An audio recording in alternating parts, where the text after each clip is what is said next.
নমস্কাৰ।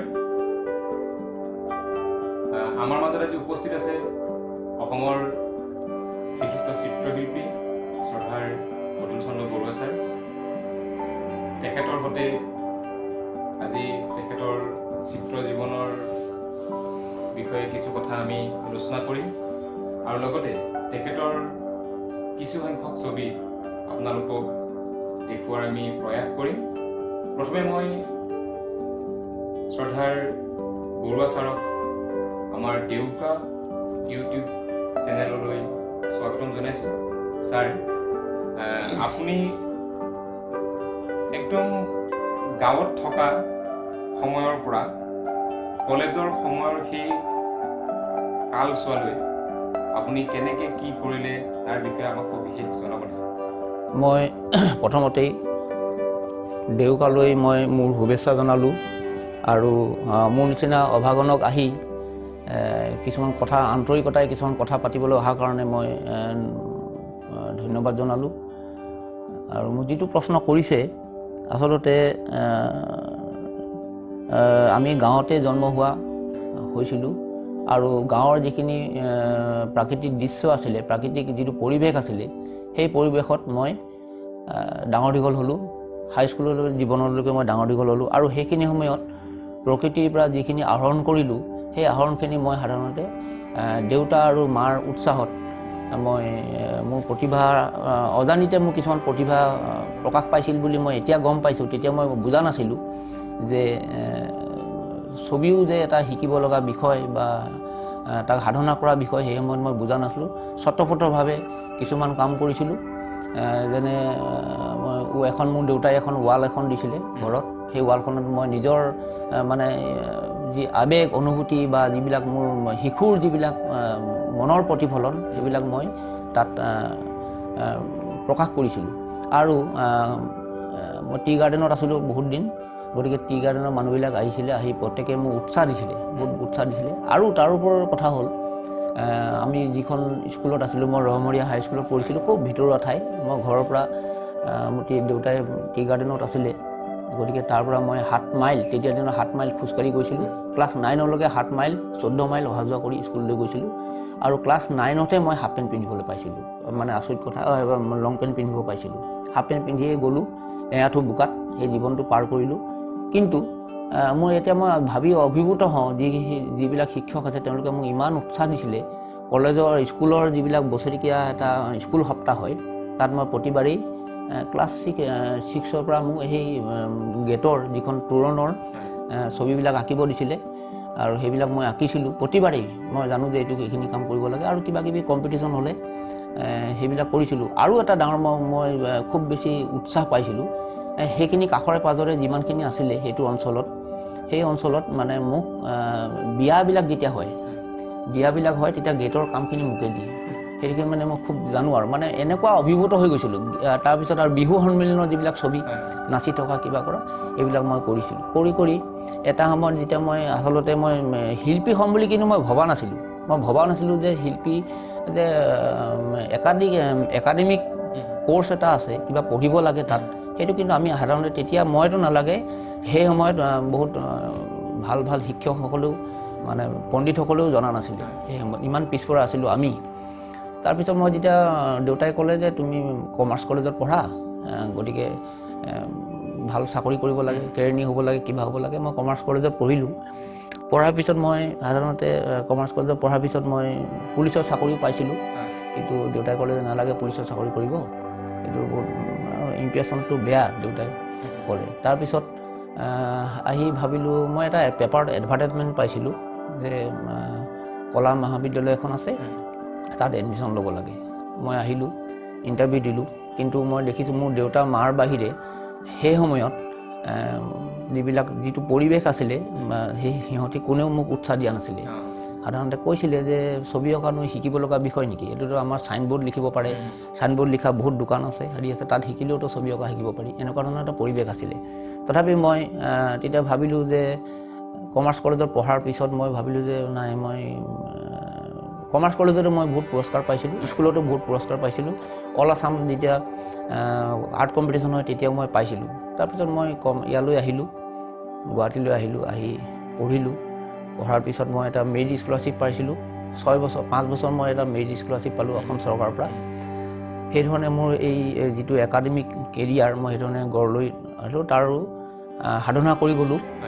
তাৰপিছত যেতিয়া মই পঢ়াৰ পিছত ভাবিলোঁ যে ইয়াত এটা বিশাল এটা বিষয়, যিটো বিষয় আমি সম্ভৱ আমৰণ শিকি গ'লেও মানে চৰ্চা কৰি গ'লেও শেষ নহ'ব, তাৰ কোনো সীমা নাই, অসীম এটা তাৰ বিশাল সীমা। আৰু ইয়াক চৰ্চা কৰি গ'লে বহুত কিছুমান কথা আমি পাব পাৰোঁ, যেনেকৈ আধ্যাত্মিক জ্ঞান যি ধৰণে লাগে, ব্যৱহাৰিক জ্ঞান লাগে, সংসাৰৰ জ্ঞান লাগে, দুখ সুখৰ জ্ঞান লাগে, সকলো জ্ঞানৰ সমষ্টি হৈছে এখন ছবি। সেইকাৰণে মই আজি ধৰাচোন মই চাকৰিৰ পৰা মই আহিলোঁ, অহাৰ পিছতে যিখিনি মই চৰ্চা কৰি গ'লোঁ, মই একাধিক্ৰমে মোৰ সাধাৰণতে প্ৰতি মাহতেই ছবি অঁকা হয়। মাজে মাজে 2-এদিন গেপ হ'লেও মই সাধাৰণতে আজিলৈ মই 1978ৰ পৰা মই ছবি আঁকি আছোঁ। গতিকে মই ভাবোঁ যে আজিও মই ভাবোঁ যে এটা খুব সহজ মানে বিষয় নহয়।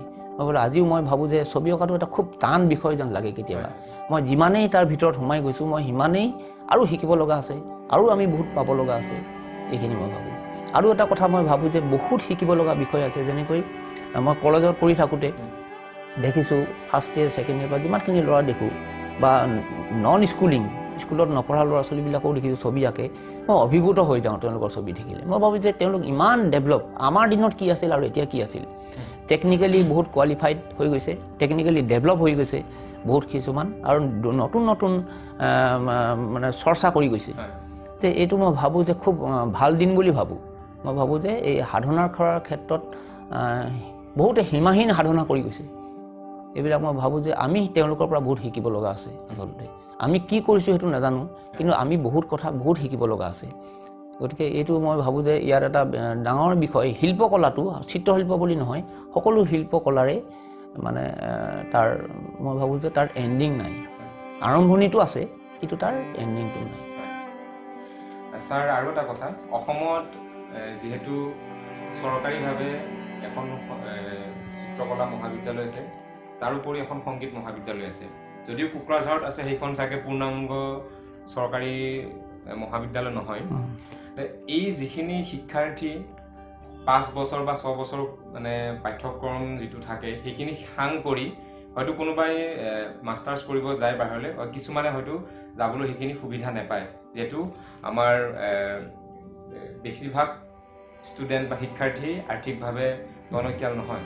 গতিকে এই ক্ষেত্ৰত চৰকাৰে কোনোবা সেনেকুৱা মানে শিক্ষাৰ ক্ষেত্ৰত কিবা স্কলাৰশ্বিপৰ ব্যৱস্থা কৰিছেনে ছাৰ এতিয়া? বাৰু, মই এটা কথা কওঁ যে অসম চৰকাৰে এক থুলমূলকৈ ক'ব গ'লে এটাই ভাবোঁ যে আমি আচলতে যিমান মানে আজি 1978ৰ কথা কৈ আছোঁ, বা 77 বা 76ৰ কথা কৈ আছোঁ, তেতিয়া আচলতে চৰকাৰে যিমান গুৰুত্ব দিছিলে, এতিয়া তাত একোৱে গুৰুত্ব দিয়া নাই। কি কাৰণে মই তাত তুলনামূলকভাৱে মই ক'ব বিচাৰিছোঁ, তেতিয়া এটা মেৰিট স্কলাৰশ্বিপ দিছিলে, আৰু সেইটো চৰকাৰী কলা মহাবিদ্যালয়ত পঢ়িলেও মেৰিট স্কলাৰশ্বিপ দিছিলে।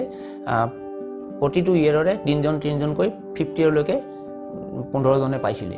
আৰু আউটছাইডত বাহিৰত যেতিয়া পঢ়িবলৈ যায়, তাৰ কাৰণে এটা স্কলাৰশ্বিপ দিছিলে।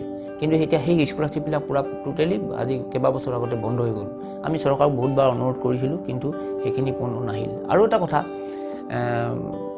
চৰকাৰীভাৱে শিল্পীসকলক এটা স্পনচৰ কৰিছিলে, যে প্ৰিণ্টিঙতে হওক বা কিবা অনুদান এটা দিছিলে প্ৰদৰ্শনীবিলাক পাতিবৰ কাৰণে।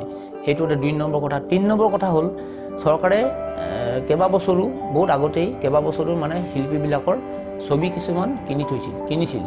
এইটো চৰকাৰে সেইবিলাক এতিয়া একেবাৰে সেইখিনি ক্ষেত্ৰত চিত্ৰশিল্প আৰু ভাস্কৰ্য শিল্পৰ ক্ষেত্ৰত কোনো গুৰুত্ব দিয়া মই দেখা নাই, কোনো পৰিলক্ষিত হোৱা নাই আজিলৈকে। আমি বহুতবাৰ চেষ্টা কৰিছোঁ, কিন্তু পৰিলক্ষিত হোৱা নাই।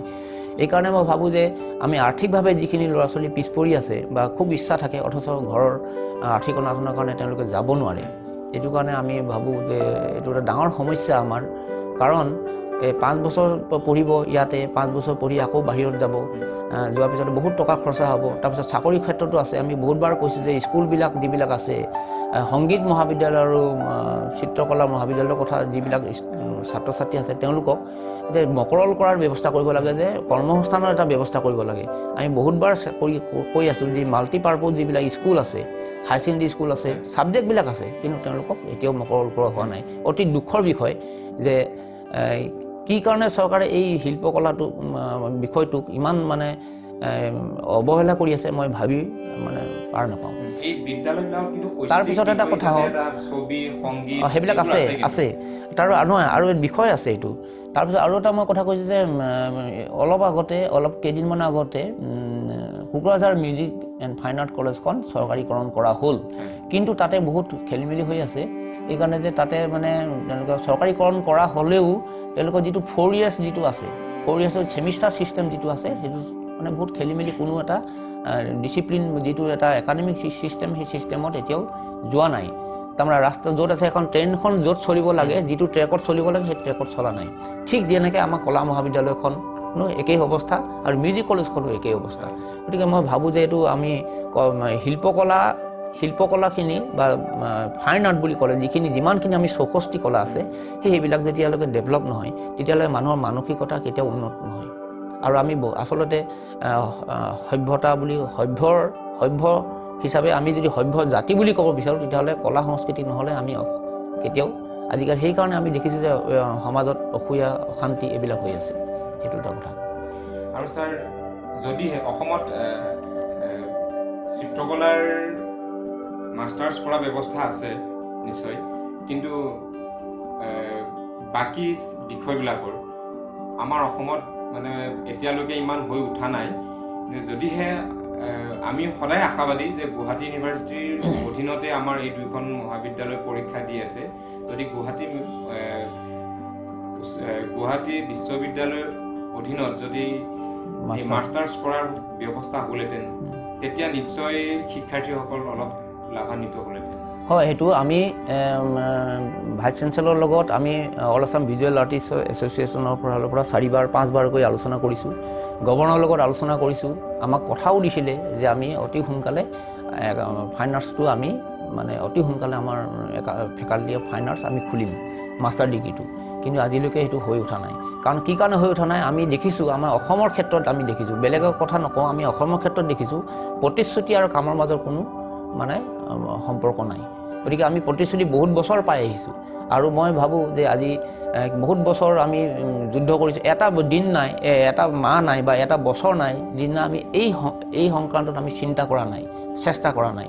এনেকুৱা এটা অৱস্থাত আমি উপনীত হৈছোঁ। গতিকে আমি এতিয়া ভাবোঁ যে বহুতে কয় যে ছবি বহুত আঁকিছে, বহুতে ছবি আঁকিছে, ছবিৰ দাম নাই, ছবি এখন বজাৰ নাই।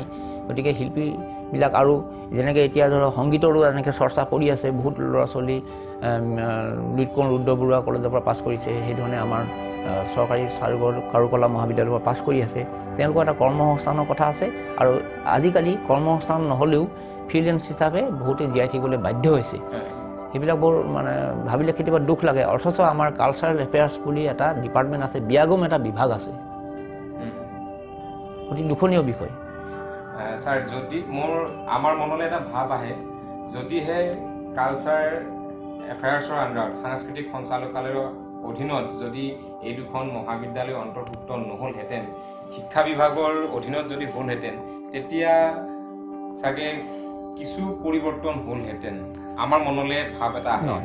নহয়, তুমি এইটো কথা ঠিকেই ভাবিছা, কিন্তু আমি যেতিয়া হেঁতেন যদি নতুবা কিম্বা এইবিলাকৰ পিছত ঘূৰি ফুৰিলে আচলতে মই ভাবোঁ কৰ্মৰ যেতিয়া স্পৃহা থাকে, যিকোনো বিভাগেই হওক, আন্তৰিকতা যেতিয়া থাকিব, তেতিয়া মই ভাবোঁ যে কোনো কাম নোহোৱাকৈ কেতিয়াও নাথাকে। যেতিয়া আন্তৰিকতাৰ অভাৱ হয়, আমি যিকোনো ডিপাৰ্টমেণ্টত গ'লেও কিন্তু একো কাম নহ'ব। কাৰণ Bombay J school of art, তাত কালচাৰেল এফেয়াৰ্ছৰ আণ্ডাৰত সেইখন কলেজ আছিল। Bombay J school of art আৰু আছিল কেইবাখনো, এতিয়া হেৰি হ'ল, বেলেগ হৈ গ'ল। কিন্তু তেতিয়াতো তেওঁলোকৰ সেই ফুল ফেকাল্টি অফ ফাইন আৰ্টছ আছিলে, মাষ্টাৰ ডিগ্ৰী আছিলে, তাত কিয় নাছিলে? কিন্তু মই ভাবোঁ যে কালচাৰেল এফেয়াৰ্ছ ডিপাৰ্টমেণ্টে যদি আন্তৰিকতাৰে কিবা এটা কাম কৰিম বুলি ভাবে, তেতিয়াহ'লে মই ভাবোঁ অসম্ভৱৰ কোনো কথা নাই। ছাৰ, আপুনি অসমৰ বাহিৰেও ভাৰতৰ বিভিন্ন প্ৰান্তত আপুনি চিত্ৰকলাৰ প্ৰদৰ্শনীত অংশগ্ৰহণ কৰিছে, অনুষ্ঠিত কৰিছে। সেই প্ৰদৰ্শনীৰ যিবিলাক কৰিছে, তাৰ আপোনাৰ কেনেকুৱা ধৰণৰ বাহিৰৰ মানুহবিলাকে চিত্ৰবোৰ আঁকোৱালি লয়? মই দেখিছোঁ যে আমাৰ অসমত আচলতে আমি 100 বছৰ পিছ পৰি আছোঁ বুলি ক'লেও বেয়া নহয় ছবিৰ ক্ষেত্ৰত। আমি সাধাৰণতে মোৰ ছবিবিলাক সাধাৰণতে মই ভাবোঁ যে বহুত বুজি নোপোৱা মানুহ খুব কম আছে। মোৰ কথাত মই কৈছোঁ, কিন্তু বিমূৰ্ত চিত্ৰকলাৰ ভিতৰলৈ মই নাযাওঁৱেই। এতিয়া ঘটনা হ'ল কি, আমি যেতিয়া যিবিলাক ছবি আমি জাহাংগীৰত বা বেলেগত যেতিয়া পাতোঁ, যিবিলাকত গৈছে ছবিবিলাক, তেতিয়া তেওঁলোকক আমি কোনোদিন বুজাব লগা হোৱা নাই। আচলতে কি, আমি ছবি চোৱাৰ যিটো আমাৰ অভিজ্ঞতা বা ছবি চোৱাৰ যিটো মানে এটা মানসিকতা, ছবি চাবৰ কাৰণে যিখিনি ধৈৰ্যৰ প্ৰয়োজন, সেই ধৈৰ্যৰ আমাৰ অসমীয়া মানুহৰ বহুত অভাৱ। যি ধৰণে কবিতা এটা শুনিবৰ কাৰণে অসমীয়া মানুহৰ ধৈৰ্য এটা নাই। ধৈৰ্যৰ অভাৱ হ'লে আচলতে আমি সাধনা যিখিনি কৰি যেতিয়া আমি প্ৰকাশ কৰোঁ, দৃশ্যগতভাৱে প্ৰকাশ কৰোঁ, তেতিয়াহ'লে সেইখিনি প্ৰকাশভংগী আমি যিমানখিনি সাধনা কৰি যেতিয়া প্ৰকাশ কৰিলোঁ সেইখিনি কিন্তু তেওঁলোকৰ 2 বা 3 মিনিটো সময় তেওঁলোকে অপচয় বুলি ক'ব পাৰোঁ, সময় অপচয় নকৰে। কিন্তু মই দেখিছোঁ যে বাহিৰ যিবিলাক মই জাহাংগীৰত দেখিছোঁ, দিল্লীত দেখিছোঁ, কিছুমান দেখিছোঁ, তেওঁলোকে মই আচৰিত, মোৰ জীৱনত মই এনেকুৱাও পাইছোঁ যে কানাডাৰ মহিলাই ছবি চাইছে। মোৰ এখন ছবি এক্সিবিশ্যন চাওঁতে মই আপ্লুত হৈ গৈছোঁ যে তেওঁ 7 দিনৰ এক্সিবিশ্যন, তেওঁ সেই ছবিখন 7 দিন কণ্টিনিউ আহিছে চাবলৈ, আৰু সেইখন ছবি তেওঁ ইমান ভাল পাইছে, সেইখন মোৰ ছবি ভাল বিক্ৰী হৈছে। তেওঁৰ যিটো অন্তৰাত্মা, তেওঁৰ যিটো ভাৱধাৰাৰ লগত মোৰ সেই ছবিখন মিলি গৈছে। এনেকুৱা ধৰণৰ মই মানুহ পাইছোঁ, বহুত পাইছোঁ।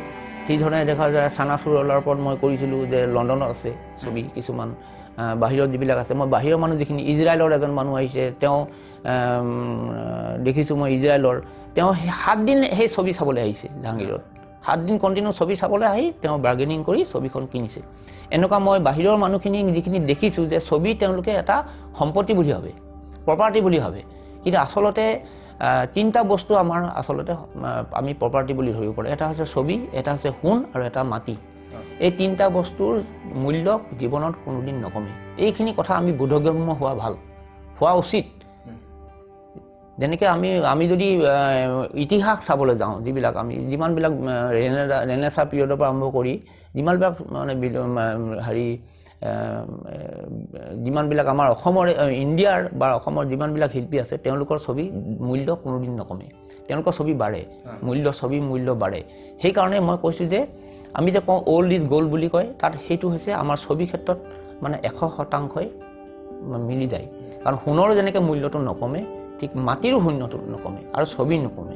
সেইকাৰণে মই ভাবোঁ যে আমাৰ এতিয়া এই ছবিবিলাক হৈছে, যিমানবিলাক শিল্পীয়ে চৰ্চা কৰিছে, সৰুৰ পৰা আমি সৰুৰ পৰা ডাঙৰ নকওঁ, যে সকলোৰে যিবিলাক ছবি আছে সেই ছবিবিলাক এটা ঐতিহ্য বুলি ক'ব পাৰি, অসমৰ এটা সম্পত্তি হয়। এইখিনি কথা আমি সাধাৰণতে নতুন চামে বুজা উচিত, আৰু আমিও সকলোৱে যাতে আন্তৰিকতা তাক গ্ৰহণ কৰা উচিত। ছাৰ, আৰু এটা কথা জানিব বিচাৰোঁ, আৰু যেতিয়া আমি ছবিৰ স্কুলত কোনো শিক্ষাৰ্থীক শিকাই থাকোঁ, বা কোনো শিক্ষাৰ্থীয়ে যেতিয়া ঘৰত অংকন কৰে ছবি, হয়তো সেই ছোৱালীজনী প্ৰথম শ্ৰেণীৰ ষ্টুডেণ্টজনী প্ৰথম শ্ৰেণীৰ, হয়তো দ্বিতীয় শ্ৰেণীৰ, তৃতীয় শ্ৰেণীৰ, এনেকুৱা কিছুমান শিক্ষাৰ্থী আমি পাওঁ।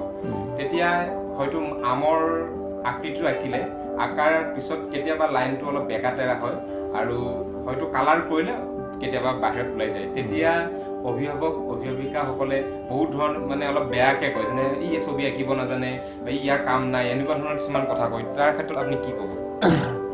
আচলতে মোৰ মতে সকলো শিশুৱেই মোৰ মতে শিল্পী হৈয়ে জন্ম হয়। তাৰমানে সকলো মানুহেই শিল্পী হৈ জন্ম হয়।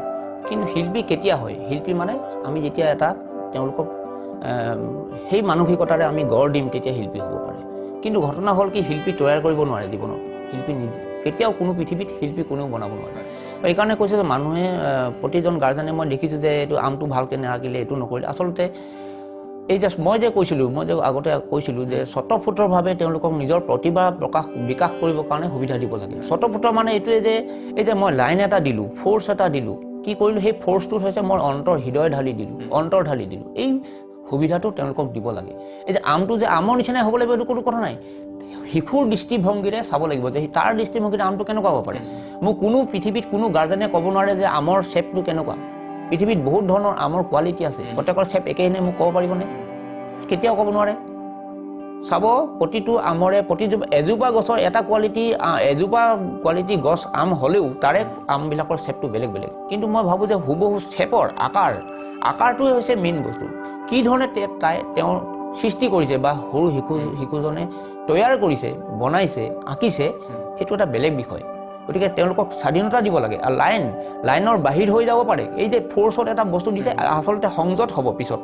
কিন্তু মই ভাবোঁ যে শিশু যেতিয়া হৈ থাকিব, তেওঁলোকে এই স্বতঃস্ফূৰ্তভাৱে তেওঁলোকক স্বাধীনতা দিব লাগে। এই যে এইটো নকৰিবি, সেইটো নকৰিবি, এনেকৈ কৰিবি, সেইটো নহয়। আমি মেচিয়ৰ পৰিপক্ক মানুহে যিটো বিচাৰিছে, শিশু সেইটো নিবিচাৰে। সেইকাৰণে দেখিছোঁ আমি পাহাৰবিলাক কেতিয়াবা বেঙুনীয়া ৰং দিব পাৰে, ৰঙা ৰং দিব পাৰে। এইটো কিয়? মননশীল দৃষ্টিভংগীৰে আমি চাব লাগিব। আমি যিখিনি দেখিছোঁ যে আমি কওঁ যে গছ সেউজীয়াই থাকে, নহয়, তেওঁলোকে বেঙুনীয়াও দিব পাৰে, ৰঙাও দিব পাৰে। এইটোৱে হৈছে আমি এই যে মডাৰ্ণ আৰ্ট বুলি কয়, এই যে বিমূৰ্ত চিত্ৰকলা বুলি কয়, আমি সিহঁতৰ পৰা সেইবিলাক কিছুমান বস্তু আমি ল'ব লাগে। সেইকাৰণে শিল্পী, মই কৈছোঁ যে শিশুৱেই হৈছে পৰিণত শিল্পী বুলি ক'ব পাৰি। শিশুবিলাকৰ যিটো মানসিকতা, তেওঁলোককে আমি পৰিণত শিল্পী বুলি ক'ব পাৰোঁ। কাৰণ তেতিয়া তেওঁলোকৰ অবাধ স্বাধীনতা থাকে সৃষ্টি কৰাৰ। সেইটো যে বহুত ডাঙৰ কথা। গতিকে তেওঁলোকক আমি স্বাধীনতা দিব লাগে। আৰু যেতিয়া তেওঁলোক ডাঙৰ হৈ গ'ল, তেতিয়া আমি একাডেমিকেলি যিখিনি আমি ছিষ্টেমত যেনেকৈ যাব লাগে, যেতিয়া দিম, তেতিয়া তেওঁলোকে এটা গ্ৰামাৰ মানে ব্যাকৰণিক দিশত তেওঁলোকে গতি কৰিব। আৰু যিমানেই ব্যাকৰণিক দিশত গতি কৰিব, তেতিয়া তেওঁলোকে সেই তেওঁলোকৰ স্বতঃস্ফূৰ্ত বুলি কৈছিলোঁ, যিটো মানে নিজে যিখিনি কাম কৰাৰ স্বাধীনতা আছে, সেই স্বাধীনতা লাহে লাহে লোপ পাই আহে। ছাৰ, আৰু এটা কথা মই লক্ষ্য কৰিছোঁ আপোনাৰ ক্লাছত থকাৰ সময়তেই, যেতিয়া আপুনি আমাক শিকাই আছিলে ছবিবোৰ বা শিকাই থাকে, তেতিয়া বিভিন্ন ধৰণৰ কিছুমান ধেমেলীয়া কথাৰ মাজেৰে আমাক শিক্ষা প্ৰদান কৰিছিলে। তাৰ আৰু কিবা কথা আছে নেকি যে বেলেগ টিচাৰ্ছবিলাকে দেখোন মানে অলপ চিৰিয়াছ হৈ থাকে আৰু আপুনি অলপ মানে খুব ধুনীয়াকৈ আমাৰ বন্ধুৰ নিচিনা ব্যৱহাৰ কৰি খুব ধুনীয়াকৈ ছবিবোৰ শিকাই আছে? নহয়, আচলতে মই কৈছোঁ যে শিল্পকলাৰ শিক্ষাটো শিল্পী আৰু শিক্ষক, বেলেগৰ কথা মই নকওঁ, বেলেগ এটা জেনেৰেল লাইনৰ কথা নকওঁ। শিল্পী আৰু শিক্ষক দুইজনে যেতিয়া একাত্ম হ'ব নোৱাৰে, তেতিয়া কিন্তু তেওঁ কেতিয়াও আচলতে ভাল শিক্ষক হ'ব নোৱাৰে, শিল্পী শিক্ষক হ'ব নোৱাৰে। শিল্পী হ'ব লাগিব, শিক্ষকো হ'ব লাগিব। মই অকল শিক্ষক হ'লেই নহ'ব। কাৰণ মই ক'লোঁ আগতে যে শিল্পী কেতিয়াও তৈয়াৰ কৰিব নোৱাৰি। গতিকে এটা কথা যে তেওঁলোকক এই সৃষ্টি কৰাৰ যিখিনি মানে সমল, সেই সমলখিনি ক'ৰ পৰা আহিব? কঠোৰতাৰ পৰা নাহে তেওঁলোকক। সেইকাৰণে মই ভাবোঁ যে মই আজি 34 ইয়াৰ্ছ মই আৰ্ট কলেজত চাকৰি কৰিলোঁ আৰু বহুত মানে ছাত্ৰ ছাত্ৰীসকলক দিলোঁ। কাৰণ মই ভাবোঁ যে মই যেতিয়া ৰুমত সোমাওঁ, মই ভাবোঁ যে মই এটা পৰিবাৰ, মোৰ এইটো পৰিবাৰ হয়, মানে মোৰ এটা পৰিয়াল হয়। মই সদায় পৰিয়াল বুলি ভাবোঁ আৰু তেওঁলোক সকলোকে মই মানে নিজৰ বন্ধুভাৱে মই ব্যৱহাৰ কৰোঁ। আৰু আটাইতকৈ ডাঙৰ কথা, পৃথিৱীত আটাইতকৈ দুৰ্লভ কি বাৰু? দুৰ্লভ হৈছে হাঁহি। দুখ কিন্তু মানুহৰ সদায় থাকে চিৰদিন, কিন্তু হাঁহি হৈছে দুৰ্লভ। সেই হাঁহিটো চিৰদিন মানুহৰ নাথাকিবও পাৰে। মই সেইকাৰণে ভাবোঁ যে মই যিখিনি সময় সোমালোঁ, সেইখিনি সময় মোৰ মহা মূল্যৱান সময়। আৰু এই আজি যে মই ছাত্ৰ ছাত্ৰীখিনি পালোঁ, আজি মই পালোঁ, তেওঁলোক বেলেগ দেশলৈ, এখন বেলেগ ৰাজ্যলৈ গুচি যাব, সংসাৰৰ মায়ামোহত সোমাব, কিন্তু মোৰ স্মৃতিটো যাতে মোক সদায় থাকি যাব, মই সেইটো সদায় ভাবোঁ। আৰু মই কি দিব পাৰিছোঁ সেইটো মই নাজানো, তেওঁলোকে কি ধৰণে গ্ৰহণ কৰিছে মই নাজানো। আৰু হাঁহি ধেমালি হৈছে জীৱন বুলি ভাবোঁ। যেতিয়া মই কলেজত যেতিয়া মই গেটৰ ভিতৰত সোমাওঁ, তেতিয়া মই একাত্মবোধ ভাবোঁ, মই যে সদায় মোৰ এই গোটেইখিনি ল'ৰা ছোৱালী ছাত্ৰ ছাত্ৰীসকল মোৰ যেন অতি আপোন, মই সদায় ভাবোঁ। তেওঁলোকৰ দুখত মই সদায় দুখ অনুভৱ কৰোঁ। এইটোৱে হৈছে আটাইতকৈ ডাঙৰ কথা। আৰু এইখিনি আমি যেতিয়া শিক্ষক হিচাপে যেতিয়া ত্যাগ নকৰোঁ, তেতিয়াহ'লে আমি তেওঁলোকক এই যে আচলতে আৰু এটা কথা ভাবিব লাগিব যে যিবিলাকে শিল্পকলাৰ চৰ্চা কৰিবলৈ আহে, তেওঁলোক আচলতে এজন শিল্পী মনৰ হৈহে আহে। তেওঁলোকে শিল্পৰ ভাষাটো বুজি পায়, যথেষ্টখিনি জ্ঞান আৰ্জন কৰে, আৰু সেইকাৰণে তেওঁলোকে তাত চৰ্চা কৰিবলৈ আহে। গতিকে তেওঁলোকক আমি এটা সৃষ্টি কৰিব পৰা যিটো মানসিকতা, সেইটো আমি যদি পৰিৱেশে আমি তৈয়াৰ কৰি নিদিওঁ, তেতিয়াহ'লে তেওঁলোকে কেতিয়াও সেই এই শিল্পকলা চৰ্চাত আগবাঢ়ি যাব নোৱাৰে। গতিকে মই সদায় আনন্দৰে, সদায় হাঁহি ফূৰ্তিকে কৰোঁ। কিন্তু যিটো মানে অনুশাসন, সেই অনুশাসনটো আজিলৈকে মোৰ কোনো শিক্ষক, কোনো ছাত্ৰই কোনেও ক'ব নোৱাৰে যে মই অনুশাসন কেতিয়াবা ভংগ কৰিছোঁ। অনুশাসন ভংগ কৰিবলৈ মই আজিলৈকে কাকো দিয়াও নাই, কোনোদিন দিয়া মনত মোৰ পৰা নাই। গতিকে সেইটো কথাই মই ভাবোঁ যে স্বাধীনতা খুব প্ৰয়োজন। সৃষ্টি কৰিবৰ কাৰণে মানুহক প্ৰথমতে স্বাধীনতা প্ৰয়োজন আৰু পৰিৱেশ প্ৰয়োজন। তেতিয়াহে মনৰ আনন্দ আহিব, আনন্দ হ'লেহে সৃষ্টি হ'ব। ছাৰ, এইখিনিতে আৰু এটা কথা মই উলিয়াওঁ। অলপ মনটো বেয়াও লাগিছে, কিন্তু যি সময়ত আপোনাৰ জীৱনত আপোনাৰ ছাঁ হৈ থিয় হৈ আছিলে বাইদেউ, তেতিয়াও ছবি আপুনি আঁকিছিলে আৰু প্ৰথম হয়তো বাইদেউকে আপুনি দেখুৱাইছিলে। আৰু এতিয়া বাইদেউৰ অনুপস্থিতিত আপোনাৰ কেনেকুৱা অনুভৱ হৈছে আৰু বাইদেউৰ অনুপস্থিতিৰ পিছত আপুনি ছবি অঁকাত কিবা অসুবিধা আহিছে নে বেছি মানে আপুনি আগৰ তুলনাত বেছিকৈ সৃষ্টি কৰিব পাৰিছে? আচলতে মোৰ পৰিবাৰ ঢুকোৱাৰ পিছত মই আচলতে মানসিকভাৱে বহুত দিন ভাঙি পৰিছিলোঁ। ৩-৪ মাহমান মোৰ মনে কোনো মানসিকভাৱে মই প্ৰস্তুতি নিজে স্থিৰতা মই আনিব পৰা নাছিলোঁ। কাৰণ এইকাৰণেই যে প্ৰথম মোৰ দৰ্শক আছিলে, প্ৰথম সমালোচক আৰু দৰ্শক আছিলে মোৰ পৰিবাৰ। গতিকে মই ভাবোঁ যে খুব প্ৰয়োজন, জীৱনত খুব প্ৰয়োজন দৰ্শকৰ, ভাল দৰ্শক আৰু ভাল সমালোচক খুব প্ৰয়োজন। সেইকাৰণে তাই ছবি ভাল পায়, কিন্তু ছবি যে চাব জানে, আটাইতকৈ ডাঙৰ কথা ছবি চাব জানে। আৰু বহুত প্ৰদৰ্শনীত তাই মই লৈ যাওঁ আৰু সকলো প্ৰদৰ্শনীতে চাই তেওঁক কিছুমান মন্তব্য দিয়ে। সেই মন্তব্যৰ পৰাই মই কিছুমান উৎসাহ পাওঁ আৰু ছবি সৃষ্টি কৰিবলৈ সময় পাওঁ। মই অজস্ৰ মোক সময় দিছিলে, বহুত ত্যাগ স্বীকাৰ কৰিছিল। তাৰপিছত যিখিনি মই সৃষ্টি কৰিলোঁ, তাৰপিছত মই বহুত ভাবি মনত স্থিৰতা আনি মই তাই যিখিনি মোক উৎসাহ দিলে, তাৰপিছত নতুন উদ্যমেৰে মই কিছুমান বহুত কাম কৰিছোঁ। তাইৰ ওপৰতে কিছুমান মই ছবি আঁকিছোঁ, এটা ছিৰিজ মই কিছুমান আঁকিছোঁ ছবি।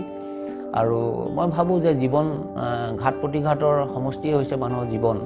গতিকে মই ভাবোঁ মই আজি নহ'লেও যাতে মই পিছৰ চামত নতুন জেনেৰেশ্যনক আমি কিছুমান বুজাব পাৰোঁ যে মানসিক স্থিৰতাটো বহুত ডাঙৰ কথা। সৃষ্টি কৰিবৰ কাৰণে মানুহক স্থিৰতা দৰকাৰ, মানসিক স্থিৰতা। আৰু এটা ডাঙৰ কথা, বন্ধুৰ দৰকাৰ।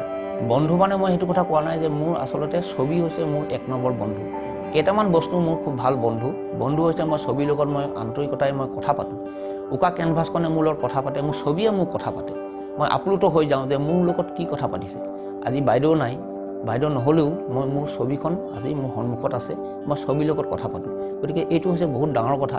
গতিকে মই এটা বেলেগ ধৰণৰ চিন্তা কৰি, আৰু মই তাতকৈ বাইদেৱে যেতিয়া মোক যিখিনি কথা কৈছিলে, তেওঁ বাৰে বাৰে কৈছিলে যে তুমি ছবি উজ্জ্বলতা আনা, ছবি এইটো কৰা সেইটো কৰা, সেইখিনি মই হাৰুগত কৰি আৰু সদায় তুমি সৃষ্টি কৰি থাকিবা। এইখিনি কথা হাৰুগত কৰি মই ভাবোঁ যদিহে মোক ভগৱানে সহায় কৰে, মই আমৰণ মোৰ নিজৰ সাধনাত মই ব্ৰতী হৈ যাম বুলি মই আশা কৰিছোঁ। উৰুশেষত আপুনি নৱপ্ৰজন্মৰ শিল্পীসকলক কি বাৰ্তা প্ৰদান কৰিব? আচলতে বাৰ্তা প্ৰদান কৰিব নালাগেই। আচলতে মই ভাবোঁ যে যিবিলাকে শিল্প চৰ্চা কৰি আছে, মই আগতেও কৈছোঁ যে শিল্পী কেতিয়াও তৈয়াৰ কৰিব নোৱাৰি। সংগীত শিল্পীয়ে হওক, চিত্ৰকলা শিল্পীয়ে হওক, যিকোনো শিল্পীয়ে কাকো শিল্পী তৈয়াৰ কৰিব নোৱাৰি। শিল্পী হৈছে আজন্ম তেওঁলোকৰ প্ৰতিভা লৈ আহে। তেওঁলোকে জন্মৰ পৰাই তেওঁলোকৰ প্ৰতিভা লৈ আহে, কোনেও তৈয়াৰ কৰিব নোৱাৰি। সেইকাৰণে মই ভাবোঁ যে তেওঁলোকক আমি কি ক'ম, তেওঁলোকক এইটোৱে ক'ম যে তেওঁলোকে মনৰ স্থিৰতা আনি ভাল মানুহ প্ৰথমতে হ'ব লাগিব, তেতিয়াহে ভাল শিল্পী হ'ব পাৰে। প্ৰথমতে ভাল মানুহ যেতিয়া নহয়, তেতিয়া কিন্তু মই ভাবোঁ যে শিল্পী হ'ব নোৱাৰি। শিল্পী বহুত তাৰ সংজ্ঞা আছে, বহুত ক'ব লগা আছে, ডাঙৰ বহুত কথা আছে। সেইখিনি শিল্পী কাক বোলে? ছবি আঁকিলেই শিল্পী হ'ব নহয়, আৰু গান গাব জানিলেই সংগীতজ্ঞ হ'ব নোৱাৰে। গতিকে আমি প্ৰথমতে ভাল মানুহ হ'ব লাগিব, তাৰপিছতে আমি শিল্পী হ'ব পাৰিম। এইখিনি মই কওঁ, প্ৰথমতে তেওঁলোকে ভাল মানুহ হওক, তাৰপিছত তেওঁলোক শিল্পী হওক। এয়াই আছিল অসমৰ বিশিষ্ট চিত্ৰশিল্পী, মোৰ শ্ৰদ্ধাৰ শিক্ষাগুৰু অতুল চন্দ্ৰ বৰুৱা ছাৰৰ কৰ্মৰাজি। আৰু আছে, আমি এই কম সময়ৰ ভিতৰত সেইখিনি আপোনালোকৰ ওচৰত দাঙি ধৰাটো সম্ভৱ হৈ উঠা নাই আমাৰ। গতিকে পৰৱৰ্তী সময়ত যদি আমি সময় পাওঁ, নিশ্চয় আপোনালোকৰ আগলৈ আমি এইখিনিও উলিয়াই আনিবৰ কাৰণে চেষ্টা কৰিম। এই মূল্যৱান সময়কণ আমাক ছাৰে দিয়াৰ বাবে ছাৰলৈ দেউকাৰ তৰফৰ পৰা আমি অশেষ ধন্যবাদ ধন্যবাদ। মই মানসক ধন্যবাদ দিছোঁ। তেওঁ অশেষ কষ্ট কৰি মোক এই কথা বাৰ্তাখিনি মোৰ লগত পাতিলে, মোৰ ভাল লাগিল। আৰু দেউকাৰ উন্নতি আশা কৰি যাতে দৰ্শকসকলে তেওঁলোকক আদৰি লয় তাকে কামনা কৰি মই অনুষ্ঠানটো ধন্যবাদেৰে শেষ কৰিছোঁ।